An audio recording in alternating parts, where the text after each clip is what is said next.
Uhuru, all protocols observed. I'm also uduto ni okwe uru. Okwe uru. Kapo kaloso, toda hero ni mondo introduce. Anan go wadwa manaluwo.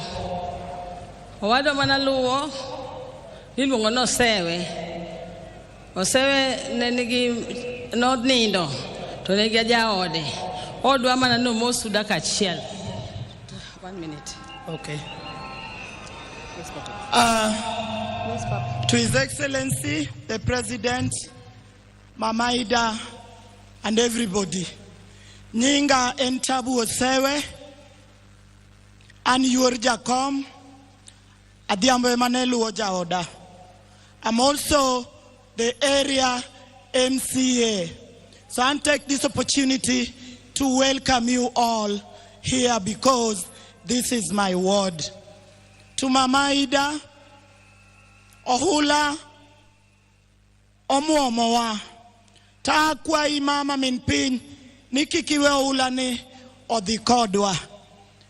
Ne Dr. Buru, ne Dr. Wenwa, Beryl, Adhiambo, and the entire Odinga family, let us keep together as always.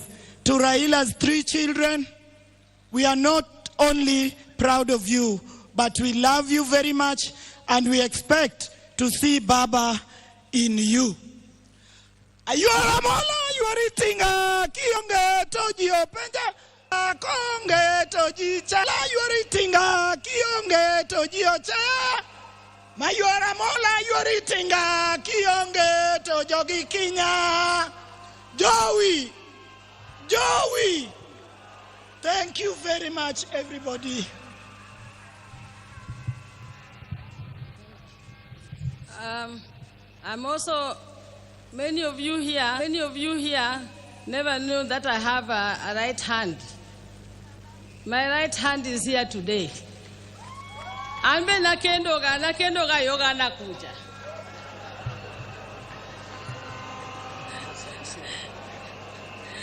We mono mosu di chiel, then manera ila mano miyago. Just 1 minute. Just a point of mass. Let's stop. Okay.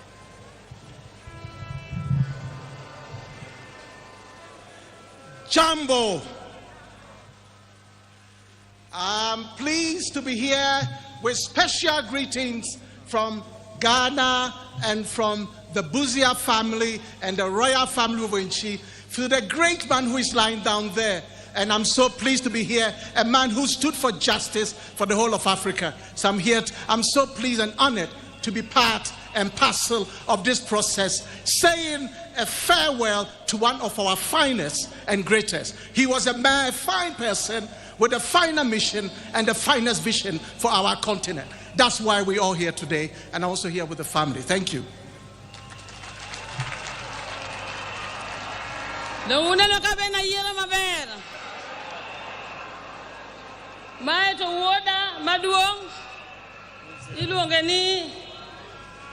Sankara, Raila Odinga, Buzia, Joey.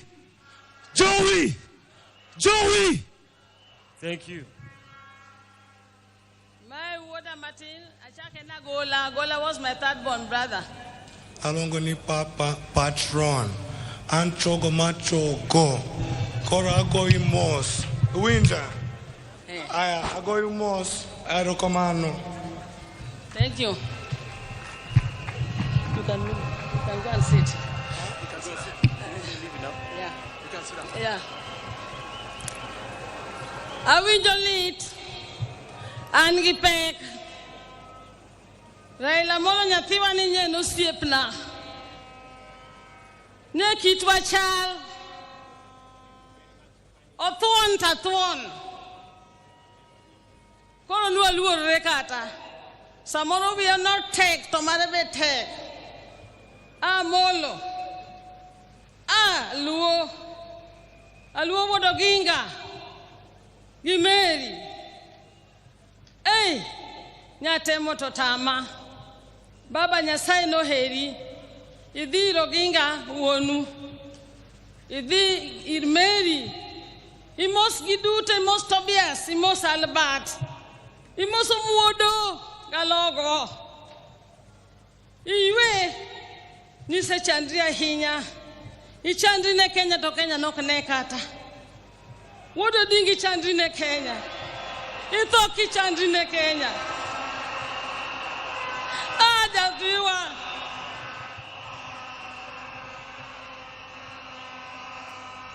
Kata kamano. Joey. Gimi chame mari. Modong kirigel. Alwo gimi chame mari. Modong kirigel. Sakwa wawinja malid. Sakwa lo.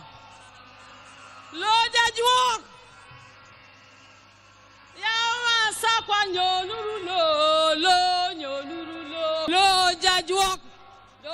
Who used to be my youth. We went to Massey Ferguson and told them we wanted to test their tinga. They gave us the tinga.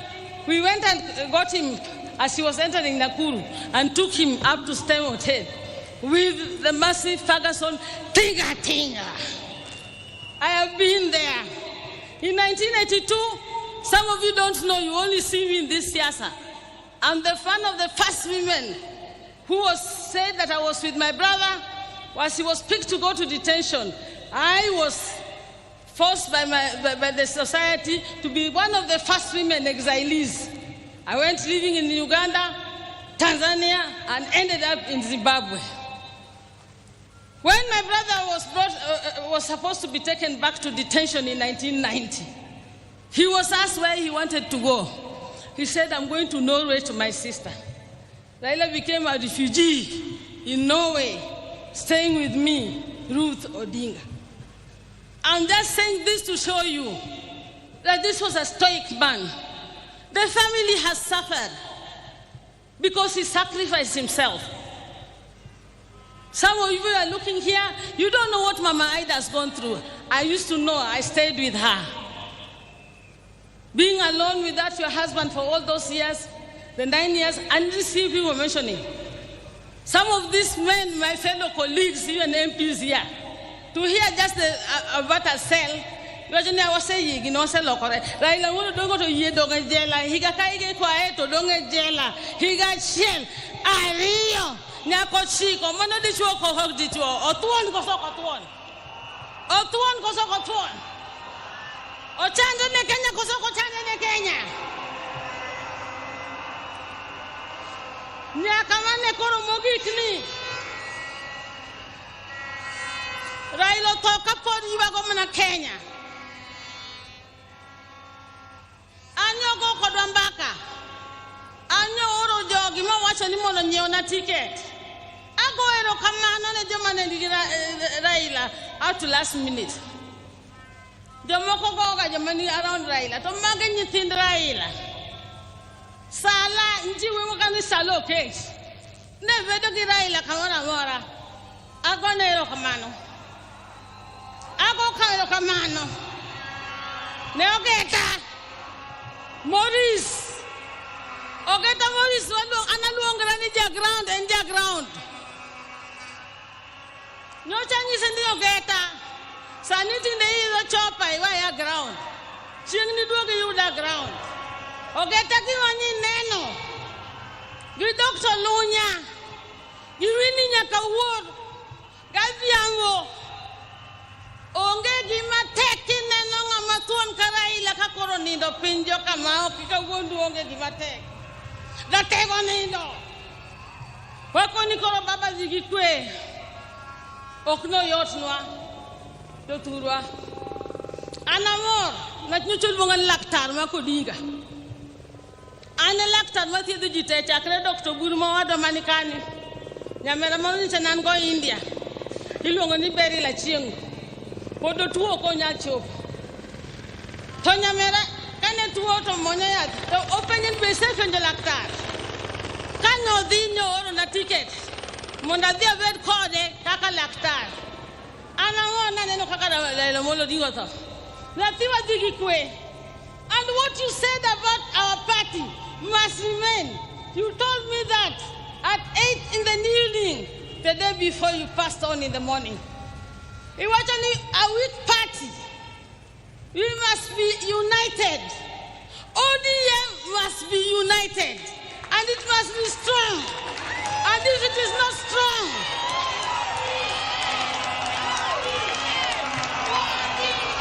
if it is not strong, ODM! ODM! ODM! ODM! ODM! ODM!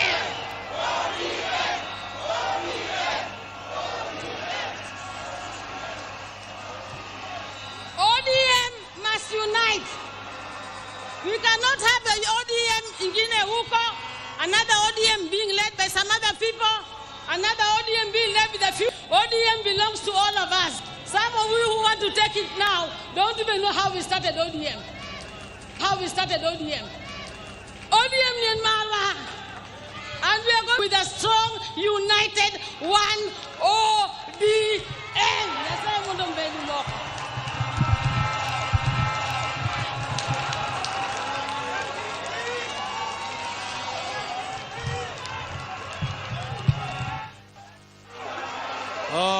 I now want to take this opportunity to invite my sister Wenwa Akinyi Odinyi Odinga Oranga is a long name, Sudodi.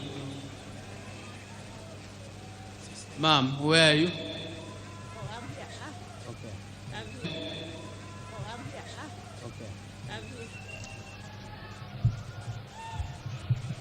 Thank you. Thank you, Your Excellency, and all protocol observed. Joturwa, and when wakinyi, manda menowa, and when wakinyi, manda menowad gakinyi, usevi joganyeng no, usevi joganyeng manowad gakinyi, ani akinyi no, kora dwa introduce, ane introduce, ane maduong kuom nyidawuoye manotelo oburu ne duong kae Raila kae Agola ro kuom nyiri ane maduong omiyo en tija. It is my responsibility to introduce the other Jaramogi's daughters. I'm here, they are here.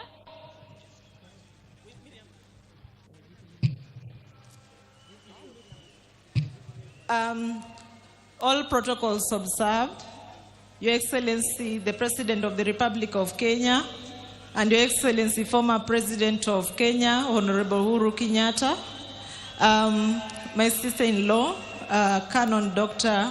Aida Odinga, and the all distinguished guests. Oginga, I'm a County Chief Officer, Public Service Administration, County Government of Mombasa.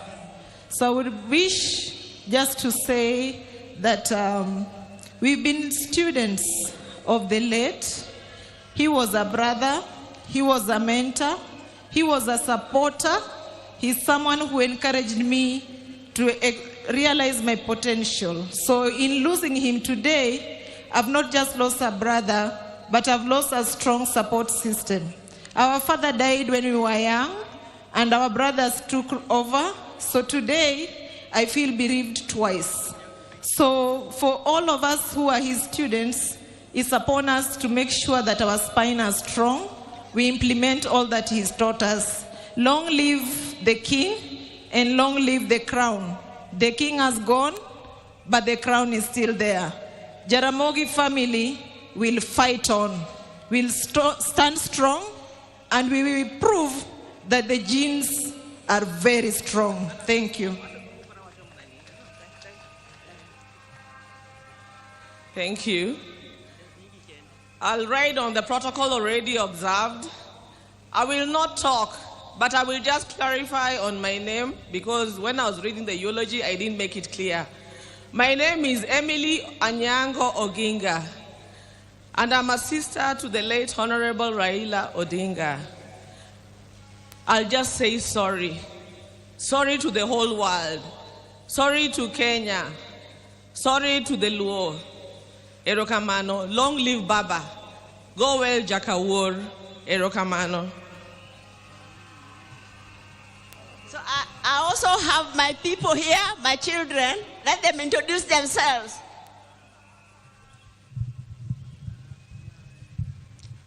Aya, kwa majina naitwa Jaramogi Orango. Kama ningekuwa najua ati nitaongea, aki ningeenda niulize Uhuru anisaidie na ile uji alikunywa na Raila.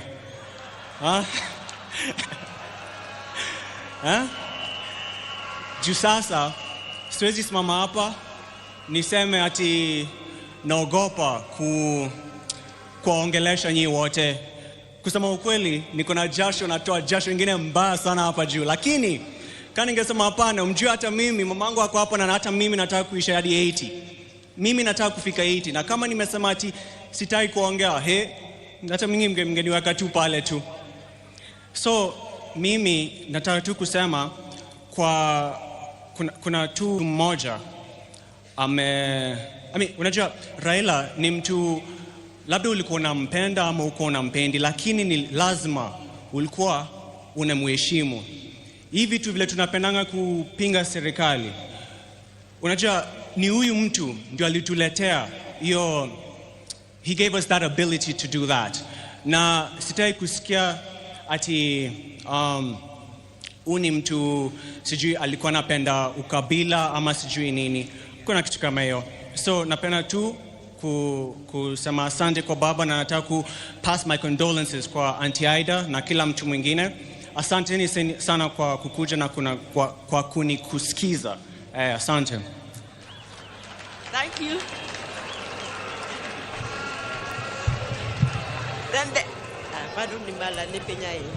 Then there's my daughter Miriam. Let her introduce herself, but she's awesome. So poleni sana kama familia na wananchi. Asanteni. I'm singing. All right. Hallelujah. Hallelujah. Hallelujah. Hallelujah. I heard there was a secret chord that David played and it pleased the Lord. You don't really care for music, do ya? It goes like this: the fourth, the fifth, the minor chord, and the major lift. Baffled king composing hallelujah. Hallelujah, hallelujah.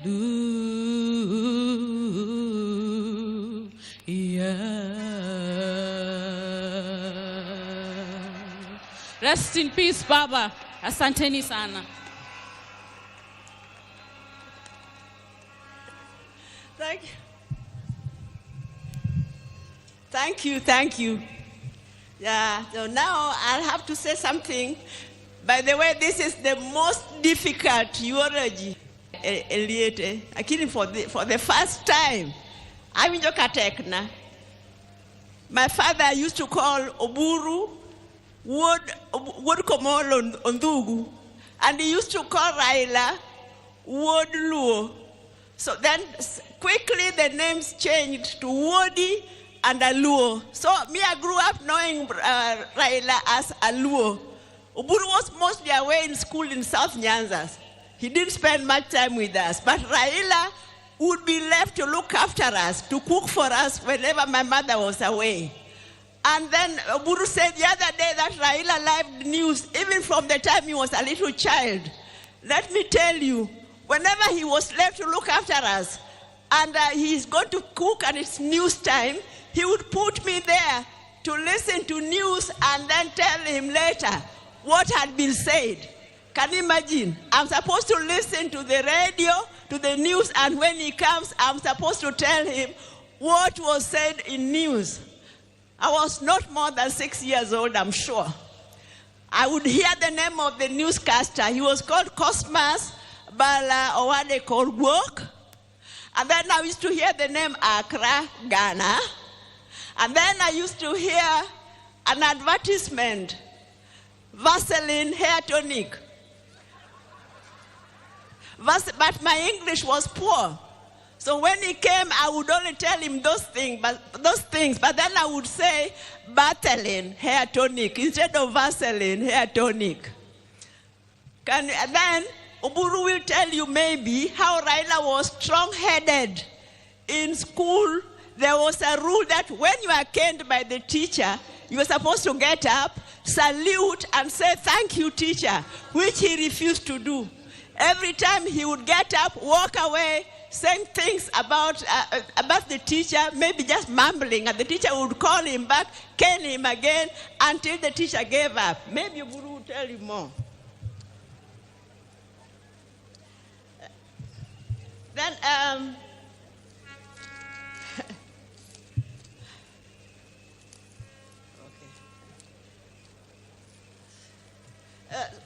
so Raila was a very, very disciplined. Staying in his house was a nightmare. He would wake us up at 4 a.m. No matter what time he went to sleep, there would be a commotion. He's already going to take his morning jog and maybe take the dog also for jogging. And then by 6 a.m. he's ready to leave for work.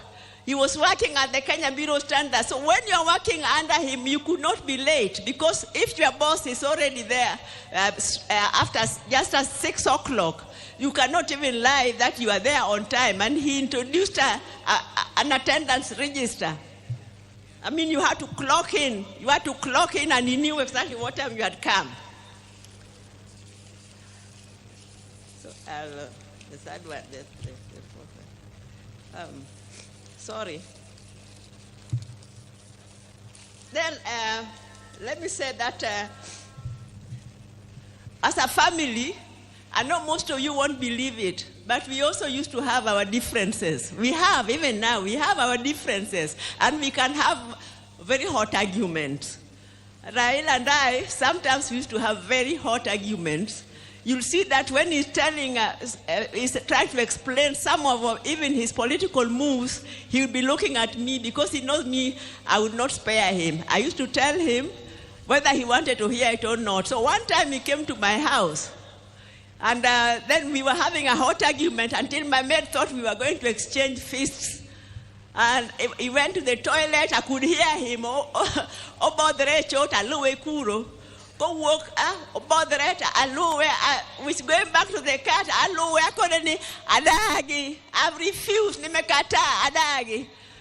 And then you can't believe it. That the following day, we were talking on the phone, laughing as if nothing had happened. That's the way he was. He was forgiving. So what I want to say is, because I know the overwhelming love that Raila was received, many, he is very happy. But Raila, because he was so compassionate, I'm sure the only thing that is making him unhappy is that some of the people who came to receive him back got hurt by our security organs. I know you are supposed to be peaceful, but even our security organs, surely, you are well trained. You should be able to control a rowdy crowd without killing them, without shooting, without hurting them. So as Raila's tribute and respect for Raila, let that be the last time that such a thing happens. I think that would be a befitting remembrance for Raila. Let me just say that there are a few people, Ogeta, Morris, your father, you were behind him, even at the last minute, the last talk, the last jog, the last step he took, you were behind him. Winnie Chogo, thank you very much for being with your dad when he was sick. As for Adhiambo Nyakamami, Ruth, I don't know what to tell you. You know, we planned with you together that you should rush to India and take care of Raila, and you are updating me every day, several times a day, and even that last day, when you told me he had collapsed, you kept on calling me. I was the first person you called until the last minute when you called, and now you are just crying. You did not talk, you are crying. So the two of us, we just wept. We wept for the second last son of our mother, Mary. Now, Workomolo Ndugu, Oburu, you have been guiding us very well as a father. Please, I know that is your best friend and he has gone, but you please continue keeping us together as a family. Mama Ida, you are a strong lady and you have a beautiful family. Please continue putting us all together. I think that Odonga Tieko. Thank you very much.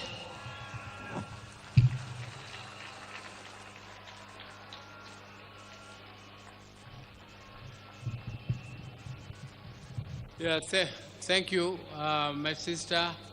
I now want to take this opportunity to invite Taurei, who is the son of my sister Achieng, and Achieng is not able to come because she is a bit indisposed, and she is bringing her condolences through her son to Taurei to tell you one or two things.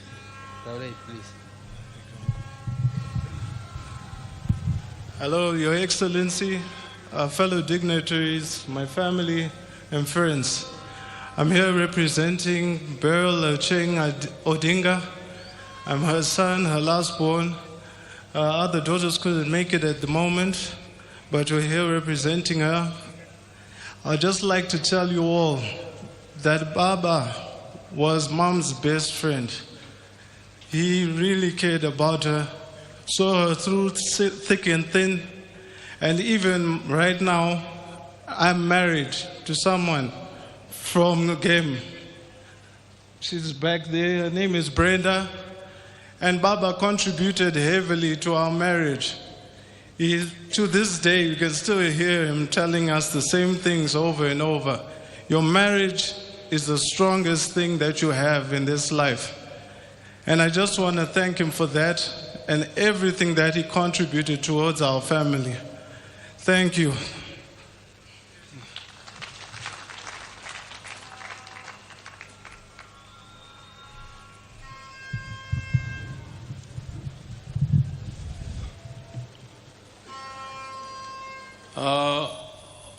All protocols observed, I would now want to say a few words about my brother Raila. I want to tell the mourners today that I have lost my best friend in life. I will never have any other friend like Raila. And it is with heavy heart that I stand before you to mourn him, and I really feel like not saying anything because my best friend is gone. I would like to tell you people just a little bit about Raila. I cannot say it because it is too much. I cannot tell you. It can take the whole day. But I want to tell you that from childhood, Raila was a very, very caring boy. But he was also very principled. If he felt that he was being misused, he refused. For instance, one time, my father used to live in Kisumu, and we were living with my brother Raila in Nyamira here. And we used to go to Maranda school every morning in the dews before we reached school. We reached school when we were very wet. And one day, because my father used to come back home here every weekend, And when he came back that weekend, he expected us to be picking cotton, because this area used to be a cotton growing area. And all of us had woken up so early to go and pick cotton, because Mzee was very strict. Everybody had to go and pick cotton. But Raila was still sleeping. So when Mzee asked him why he is not picking cotton, he told Mzee, Baba, don't you know it is very difficult to pick cotton? Why don't you also try to pick it? And Mzee was not amused. So Mzee disciplined him a little for that statement. Again, the other time, my mother was going for a funeral to Alego. And he went to school and asked permission so that we could look after our siblings, the children, who are my sister Akinyi, who has just spoken here, and the other Achieng, whose son has spoken here. Those were still small kids. So when we missed school for one day, the next day when we went to school, the same teacher gave us a lot of beatings, why we missed class. But my mother was not amused. So my mother went there to quarrel. But before then, when this teacher was disciplining us in class, he expected us to salute him. After he has given you the beating, you do the saluting. But Raila refused to salute the teacher. So the teacher was not amused. The teacher called him, come again for another beating. He came back, and again the teacher gave him another beating. He refused to salute. The third time, when the teacher gave him the last beating, he told the teacher that you are caning me for nothing, and my mother asked you for permission. So don't cane me again. And I can tell you that my brother also liked school. He liked school and he never missed school. Unlike my other brother, Agola, who did not enjoy school very much, but whenever my father put him to discipline, he went to school and studied, and that time he becomes number one. So can you imagine somebody who is a bottom and next term he is number one? And Raila was always number one in class during those days. And Raila loved sport so much so that when we came back to Nyamira, we had a field where we were practicing jumping, we were practicing pole vault, we were practicing triple jump and other athletics. So Raila became a member of the management of the Athletics Association later, and he was a great lover of football. His team was called Arsenal. Raila was and he was also a patron of Gor Mahia. He also became a patron of Gor Mahia. And recently, you remember, when Kenya was participating in the football match for Africa, he was with His Excellency the President at Kasarani Stadium to cheer. And whenever they were there with His Excellency, Kenya team won. It is only the day when His Excellency missed the football and Raila also missed the football that the Kenya team lost. But, ladies and gentlemen, over mango trees, and Raila fell down, and I had to carry him on my back, and other people were laughing at me, saying that, oh, I know Raila, wewe umeumia, Raila angeumia, right? But there it was, and the other one was in Germany. He met that accident. But I tell you, one day, when 1982, when there was an attempted coup, and my brother was arrested and charged with treason, I tell you, that was another very, very sad moment for us. I went to see my brother at committee prisons, and when he was in the black uniform, which is only for people who are in the death row. And I saw him in that uniform and I cried. He was laughing and telling me, this is nothing, all this will go. I told him, how will it go and you are on the death row? I was really shaken when I saw him in that type of uniform. But Raila was so brave. When he braved it and he never feared anything. Even if he saw police throwing tear gas and doing whatever, Raila would face it. He would face it head on. He would not go back. Even when some of us were so scared. Even when some of us were scared, Raila would go ahead and continue. So, ladies and gentlemen, I want to thank these people. First, I would like to thank His Excellency the President, who has stood with us, and that Raila was sick.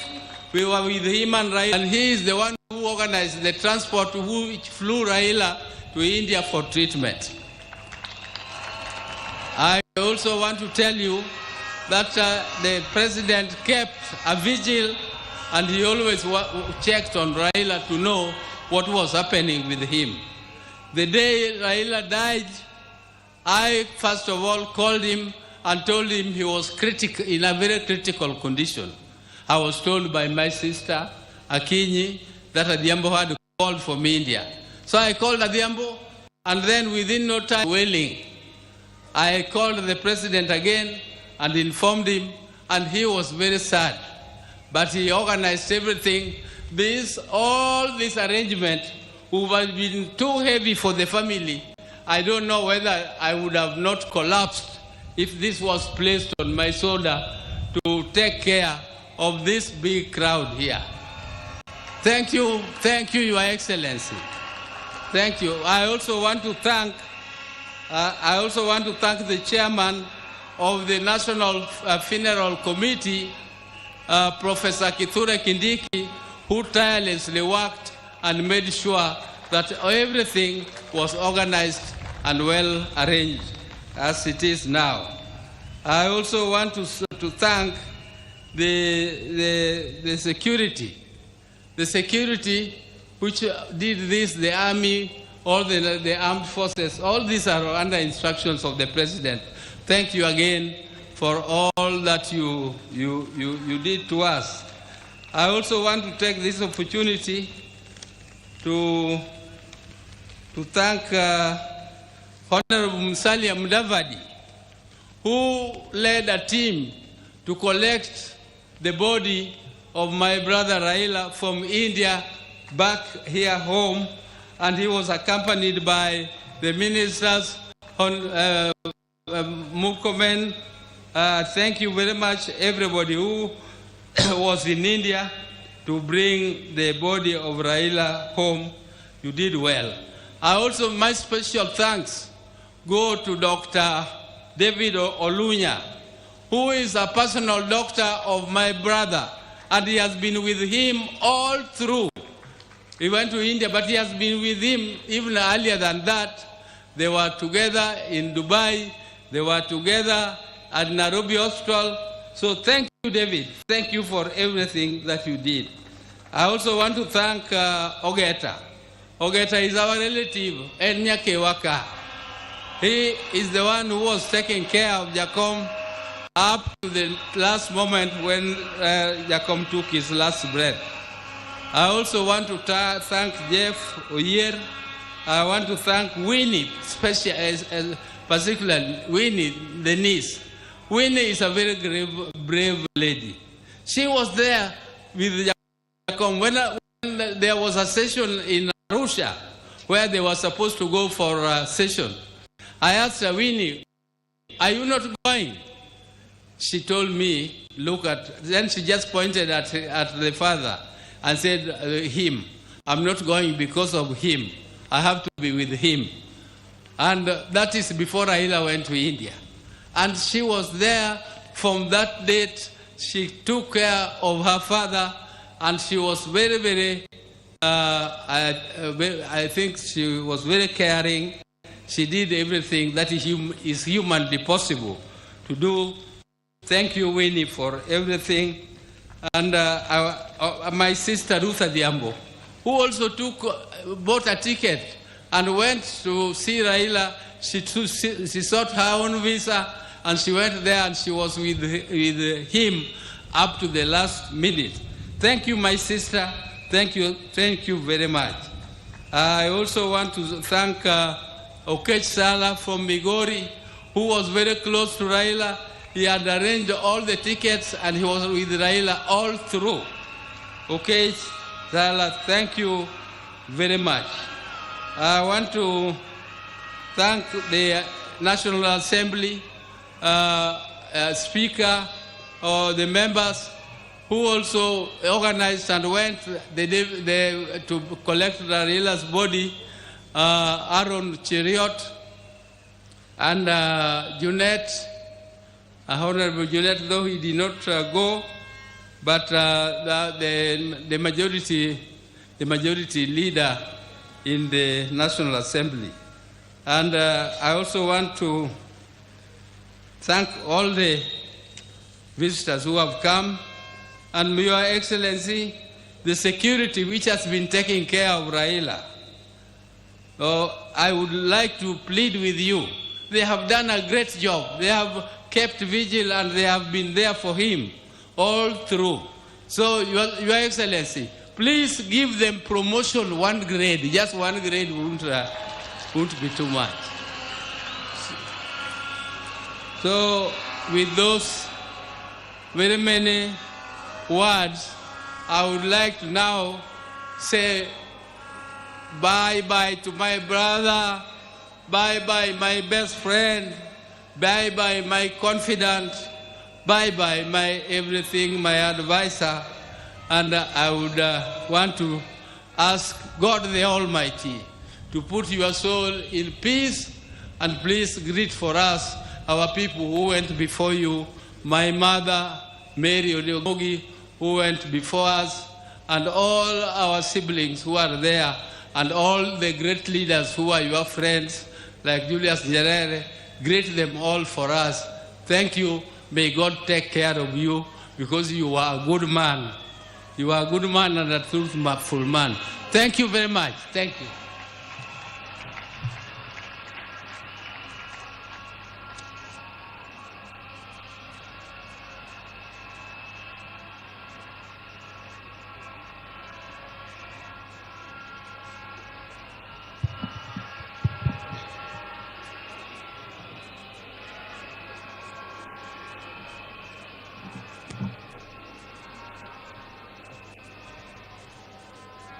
Now, I want to take this opportunity to call the spouse of Raila Amolo Odinga.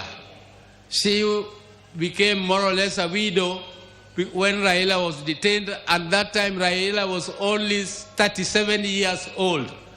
And this lady was younger than that. And some of you are so hot, you could not have.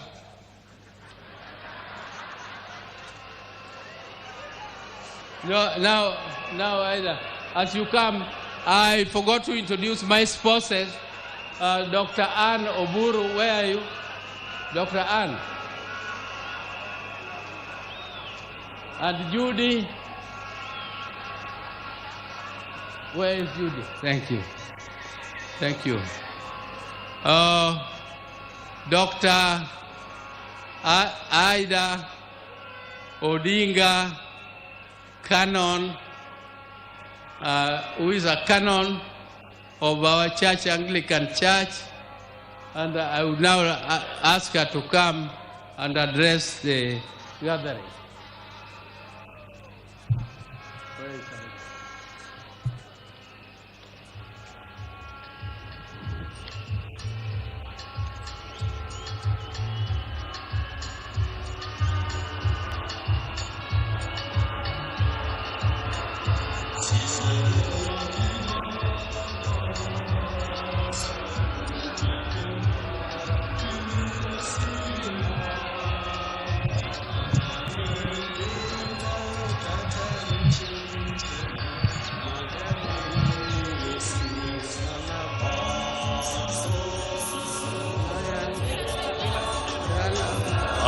Sayun timbe mag bini osa kata lwen gergan kata richo butona magawe yoni Yesu emsalaba.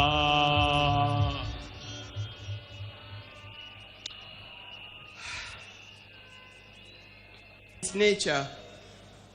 And even at a time like this, let's not forget our God is there and our God is still good. He'll never leave us. He'll never forsake us. I want to begin by thanking the people of Kenya, the people of Africa, and the citizens of the world who have joined to help me bury my husband, the father of my 4 children, Right Honorable Raila Odinga. I never imagined that this would fall on me to lead the family and the world in burying Raila. I hoped it would be the other way around. With pain, without lamentation, I accept the will of God. I want to thank the President of the Republic of Kenya, His Excellency, Dr. William Samoei Ruto, and the government for going out to accord my husband, our father, Right Honorable Raila Odinga, such a dignified send-off. Indeed, in this part of the world, we've never seen something like this. We've never seen a dignified send-off like what we see here in Bondo. Mr. President, thank you very much for according Raila this kind of send-off. Mr. President, my family is grateful to you for being a man of his word and a man who stands with friends after committing yourself to do so. Thank you. I want to thank the leaders of Kenya. I was looking around and said, whose name do I mention? But all of you are being very close to Raila. When I look back, I see people who are very close to Raila as friends and colleagues in the life of Kenya. I want to thank specifically former President Uhuru Kenyatta. He's a true friend. He stood by us.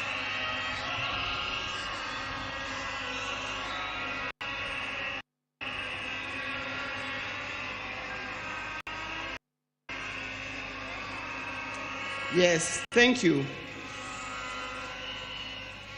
I want to thank once again of leaders from Kenya and across the world who have taken their time to mourn with us and to mourn with the family. And for this kind thought, you have spared your time to be here today. I know there are many, many leaders from other parts of Africa. His best friend, Papa Olusegun Obasanjo. Thank you very much for being here. Thank you very much. He comes from Nigeria, for those of you who can remember. And if you remember, after Jaramogi's death, he was here and opened the museum. I would also want to thank Her Excellency, Mrs. Morgan Shangarai from Zimbabwe. Thank you very much for being with us. I know there are many others, and I'm going to write special letter to all others when the time comes, because I'm not able to mention them by word. Your words, your letters, your social media posts has gone a long way in lessening our pain and lifting our spirits. Thank you very much for that. Raila has been my husband for the last 52 years. Many of you who are here are younger than 52 years. You could easily have been our children. Like all the couples and families, we also had our ups and downs. But we've learned one thing, and that is we must talk straight to one another. We must forgive and move on. Now, juggling the family life and public lives exert extreme pressure and demands on us from time to time. I know most of the time we used to say Raila is more of public life, political life, than he is for family life. But every time he came, he gave us what we deserved. I remember he attends to each one of us individually according to our needs. And that is not only his children and grandchildren, but also to his brothers and sisters. When Oburu was here, he didn't emphasize. But I think the next person, after loving me, the other person that he loves, leave alone his children, is Dr. Oburu. Raila would not do anything without consulting with Dr. Oburu. And if you wanted to know more, and you wanted to get to know what he's going to do, you had, if you are clever, you talk to Dr. Oburu first to talk to him, so that he softened the way you to talk to him.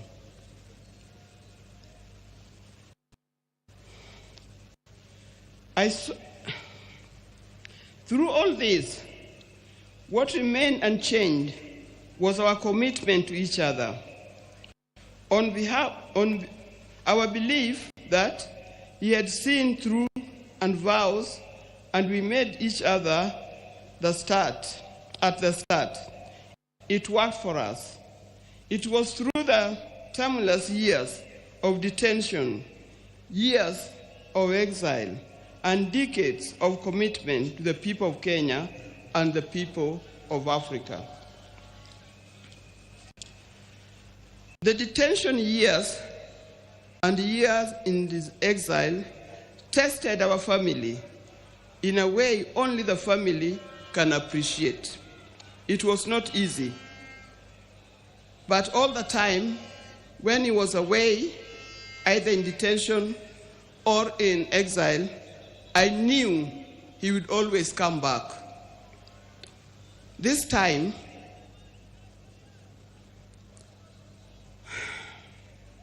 I'll have to join him wherever he has gone, because he'll never come back. But the spirit lives on. When I first met Raila, some 54 years ago, I didn't see his political side. I didn't see it coming either. He was not a politician in any form. I knew his father was, but him was different.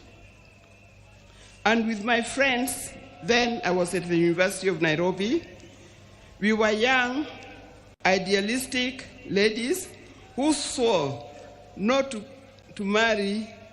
We swore to marry calm, professional men, not those who give to the loudness of politics.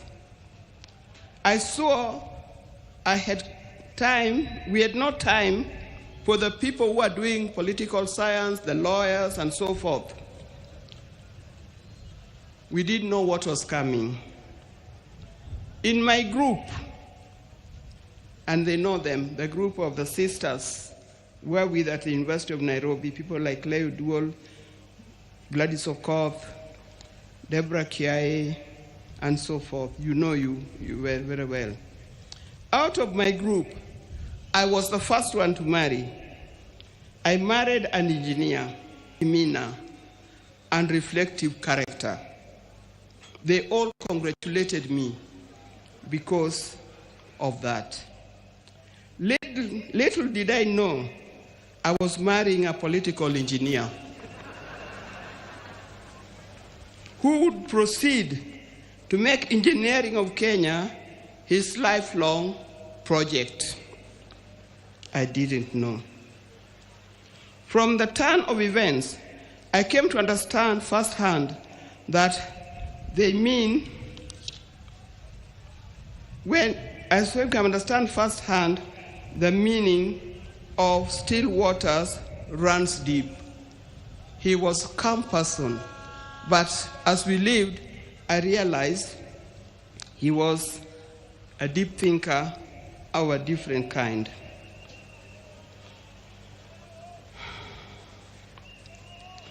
From this turn of events, I come to understand firsthand that Raila was not just an ordinary engineer, but a political engineer. I evolved, adapted, and handled challenges that came my way, courtesy of being Raila Odinga's wife. And those challenges were many. I know if you are to ask the spouses of these politicians down here, they'll tell you the challenges are many and not easy to cope with. I learned that if you're a spouse or politician, inherit his friends, but don't inherit his enemies. Why do I say this? Because you'll be standing there, you'll be sitting there at home, thinking so-and-so is an enemy of my husband, because he belongs to a different political party or he comes from a different area. I tell you, you will be wrong. Don't inherit in his enemies, because tomorrow you'll find that those people that you thought were his enemies are his best friends, and you'll be left out. Be careful when you are handling his friends. Inherit his friends, but his enemies, let him deal with them the way he made them.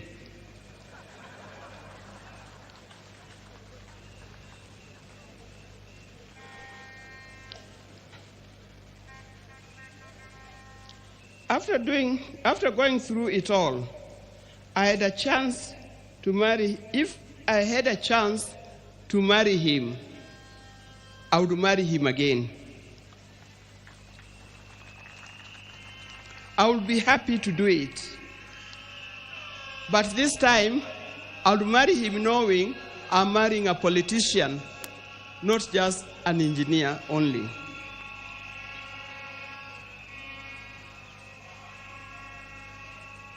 But Raila never really stopped being a production engineer.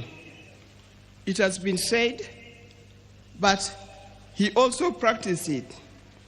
He started the East Africa Spectre, the company that manufacturing gas cylinders, and that is thriving in that. Those who are working for East Africa Spectre, please try to keep up his legacy of making it a real big industry that Raila intended it to be. Raila was always disturbed by the fact that Kenya was not moving as fast as he expected. At the turn of independence, Kenya was at par with countries like South Korea, with countries like Thailand. I think we're even ahead of many other large countries. But these countries have moved very fast. They've moved very fast to be first world countries. Kenya, we are still dragging a little. This thing can be changed. Many countries. In 1995, during the International Women's Decade that was in Beijing, we went to Beijing, the women of the world went to Beijing, and what I noticed that the tallest building in Beijing was the 4-story building, and it was a hotel. I also noticed, that's me, that many of the people who are working in Beijing, the Chinese, they were wearing what we call overalls, the things that industrialists wear in the factory. They were either yellow, red, blue, green, or any other. And everybody was moving in a rickshaw. Go to Beijing today, you can see a different. It can be done.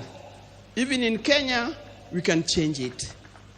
With hard work, determination, focus, we can change our country. And as I'm talking here, I know we are. Please focus in changing the country. Let's not seek leadership to enrich ourselves. Let's not seek leadership to acquire wealth for ourselves, but acquire wealth for Kenya and acquire wealth for our generation to come.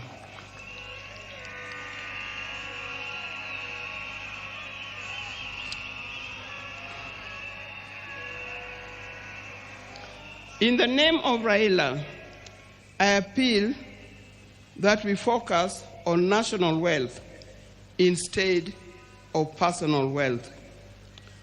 I appeal that we work on quality education, education that will lead us to be people that God made us to be. I appeal that we have our nation in order, correct our health institutions so that it gives us the kind of life that we need to live. There are many others. Dear Kenyans, today I surrender Raila to friends, family, and patriots who went ahead of him. I surrender Raila to eternity, and I surrender Raila to all the ages. I know he's comfortable where he is. I know he deserves to be in the company where he is. And I pray that when my time comes, I'll join him there in heaven realms. Fare thee well, my dear husband. Fare thee well, father of our children. Fare you well, the friends of many. If you were to start again, I would be there with you. Thank you, and may God bless you all for being here.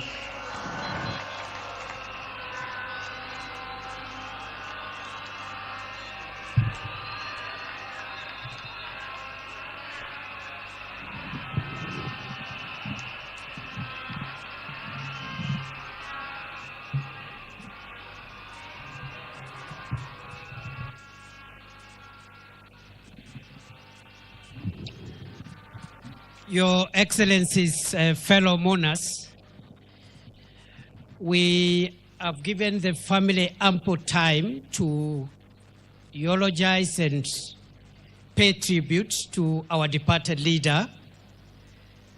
I want to request that the speakers that will come from now to focus on the occasion of today and be very brief. And other than perhaps the president and the retired president and President Obasanjo, everyone else, no one should speak for more than 3 minutes. Otherwise, we'll be here until night. I want to urge us respectively to dignify the day by being brief and to the point. I want to request Honorable Millie Odhiambo to come and read out in acknowledgement all the names of the members of parliament present and say a few things before, after she finishes, so that I don't keep on coming here. We will have Senator Ledama Olekina. Both the two of them are the minority whips. Senator Olekina will come and introduce the senators.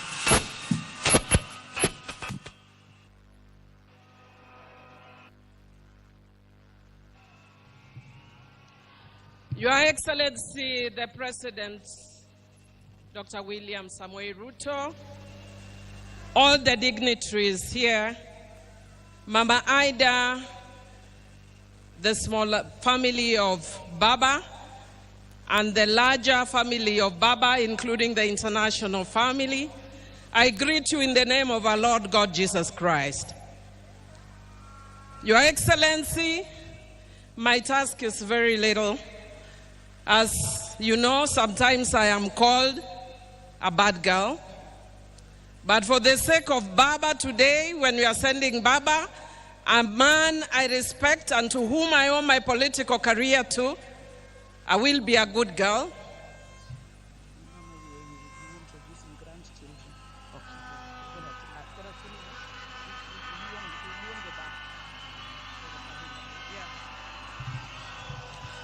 Thank you very much.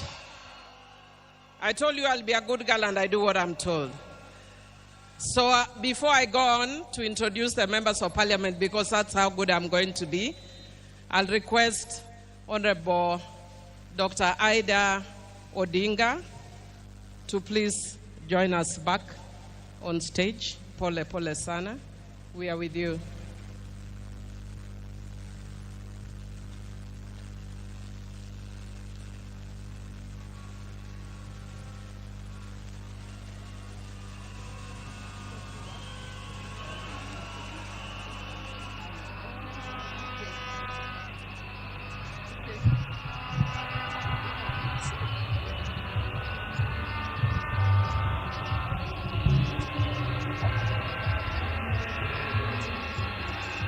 Yeah.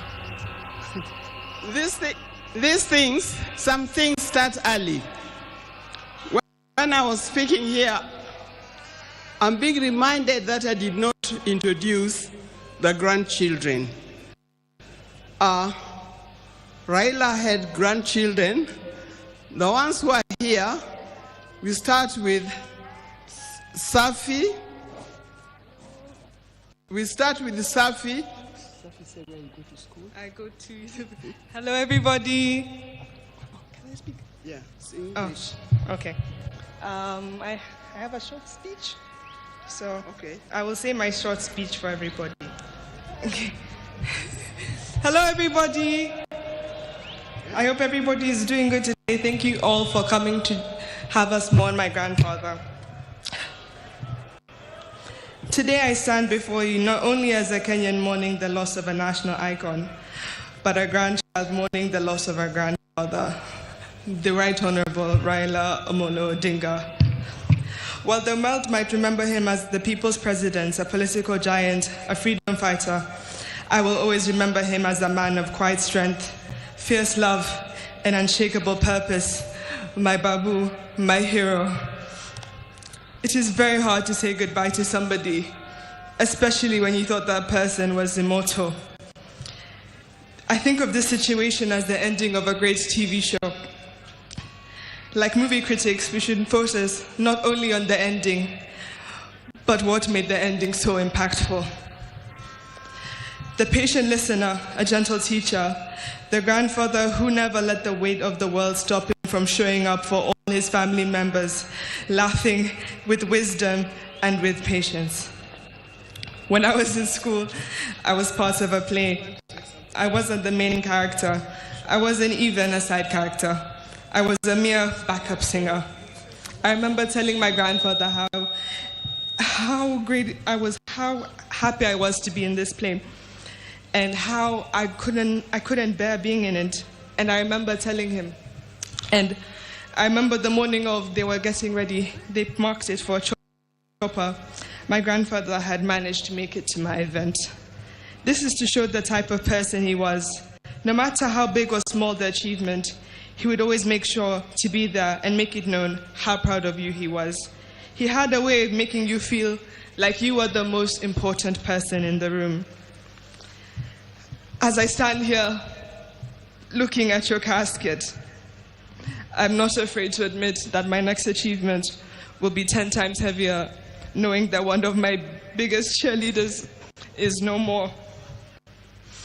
So today, as we bid him farewell, we're not just burying a man, we're burying a legend.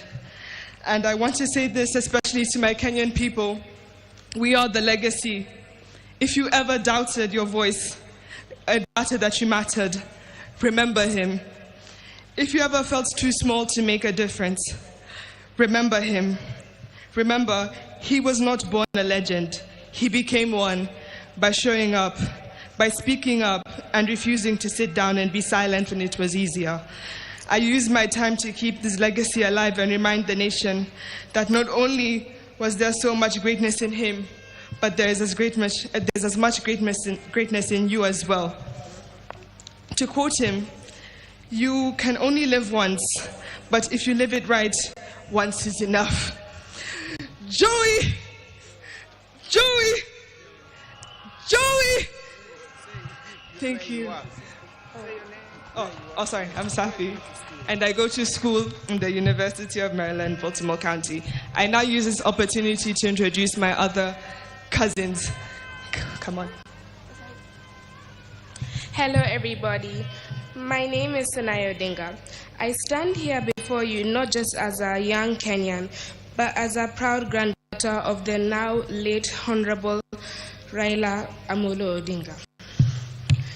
To the world, he's a statesman, a leader, a freedom fighter, a symbol of Kenya's struggles for democracy and justice. But to me, he's always been more than the headlines, crowns, or politics. To me, he's my grandfather, a warm, wise. He was always warm, wise, and always full of stories, laughter, and love.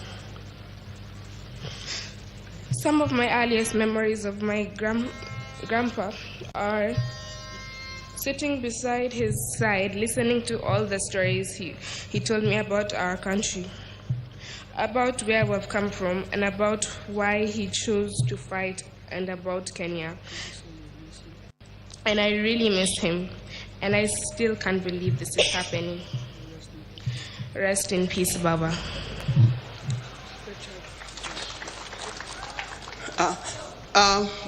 There's also RAILA Odinga, who unfortunately is not here with us. But as soon as he arrives, he will be able to speak for himself. Now we have Safi and Senai. These are children of Rosemary. Alai is a son of my late son, Fidel Castro Odinga.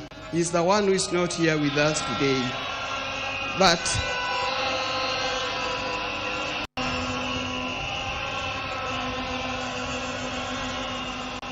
yeah, it's live. Then we have Lion Amolo Odinga and Jaramogi Oginga Odinga. The two boys are the sons of Junior. Thank you very much. May God bless you.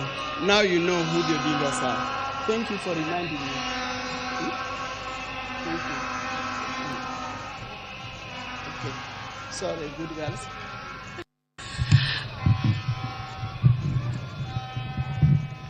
Thank you, Mama.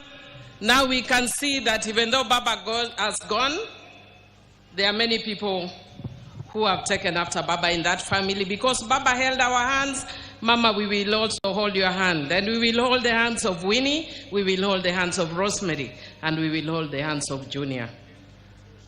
I would like to request the members of the National Assembly who are here to be upstanding. Rene Mayaka, you will help me from where you are. If I forget anybody, I've declared you my assistant. And if I call you, you sit down so that if I don't call you, I will know who I've not called. And if I don't call you, please, I don't have anything against you. Even though at heart I'm Gen Z, there's a disease that has caught up with me of late. It's called menopause. So Moses Wetangula as a speaker is not standing. And I would want to acknowledge the area member of parliament, Honorable Gideon Ochanda. I want to acknowledge the woman representative of this area, Honorable Dr. Christine Ombaka. The rest I'll call you very quickly, but I know Kimani and Junet will have a chance, the parliamentary leadership, but I'll just acknowledge you. Honorable Kimani Ichungwa, Honorable Junet Mohammed, Honorable Owen Baya, and Honorable Mark Mwenje, those are in the leadership. I wish to acknowledge Honorable Peter Kaluma, Honorable Rashid Bedzimba, Honorable Rachel Ameso, former member of parliament but also PSC commissioner, Honorable Martin Owino Wood Chief, Honorable Farah Maalim, Honorable George Aladwa, Pokwome, the tallest man in parliament, Honorable Mugabe Innocent, Honorable Otiende Amolo Daktari, and I want to thank you so much for the work you have done in the committee, Honorable Tom Odege, Honorable TJ Kajwang, Honorable Nabi Nabwera, Honorable Elisha Odhiambo, Honorable Gertrude Mbeyu, Honorable Felix Jalango, aka Jalas, Honorable John Ariko, Honorable Fatuma Mohammed Full Network, Honorable Rosa Buyu Duase, Honorable Eve Akinyo Bara, Honorable Beatrice Elachi, Honorable Esther Pasaris, Honorable Irene Mayaka, Honorable Babu Owino, Honorable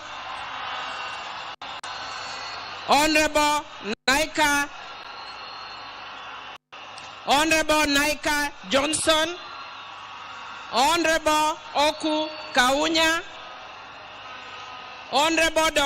Honorable Samuel Atandi, Chair of Budget, Honorable Shakil Shabir, Honorable Oyula, Honorable Mark Nyabita, Honorable Aduma Owuor, Honorable Joshua Ngeno, Honorable Tindi Mwale, Honorable Badi Twalib, Honorable Dr. Lillian Gogo, Honorable Jared Oyo Wura, Honorable Mishi Mboko, who is also a PSC Commissioner, Honorable Paul Abuor, myself, Emilio Diambo, of course, Honorable Chonga, Honorable Raphael Wanjala, Honorable Dixon Maungu, Honorable Dr. James Nyikal, who is also the chairman of Dual, Honorable Oscar Nabulindo, Honorable Peter Masara, Honorable Jen Kagiri, Honorable Mark Mwenje, Honorable Manduku, Honorable Rehab Mukami,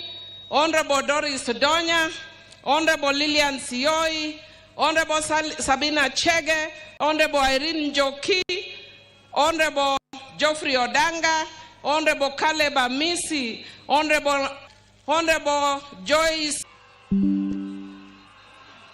I can't see,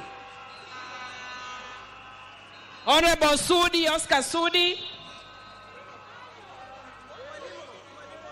Honorable Mwalimu Orero, Umi Harun, Honorable Catherine Omanyo, Honorable Fatuma Jeho, Honorable Amina Mnyazi, Honorable Kombe, Honorable Machele, anybody remaining?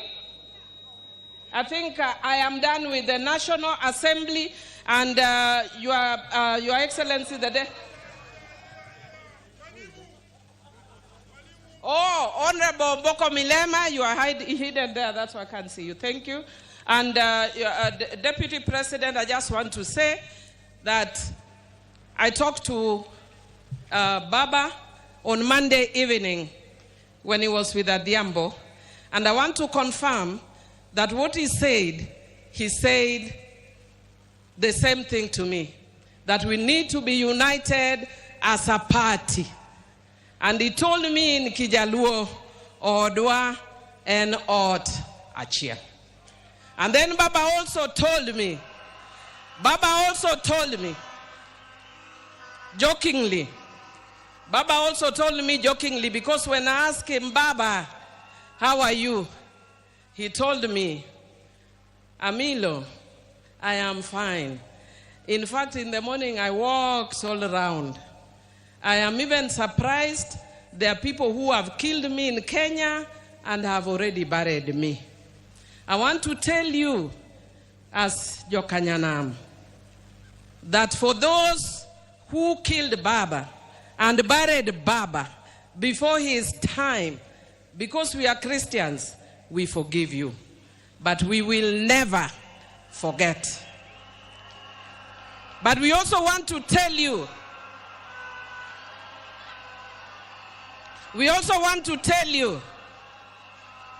that for those